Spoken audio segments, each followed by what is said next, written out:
Now, imagine this as the laundry room of your dreams. Well, my dreams. So, we'll clear out all of this junk and install wood panel walls, counters over there, the new washer dryer against that wall, and then right next to that, we're gonna install the new sink for hand washing delicates. Right there? Yeah.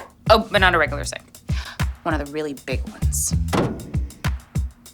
And then on this side, we'll have our folding station with the tilt-out laundry baskets and cabinets up here for our towels. And on that far wall, I'm gonna install that built-in cabinet with the pull-down ironing board that I pinned. You know, the one from the blog. You'll finally have a space to iron your shirts. Oh, it'll be like our laundry oasis.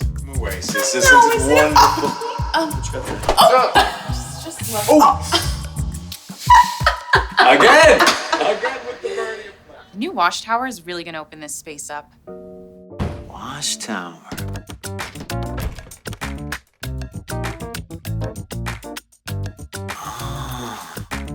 Come on, let me show you what I planned for the bathroom. Oh!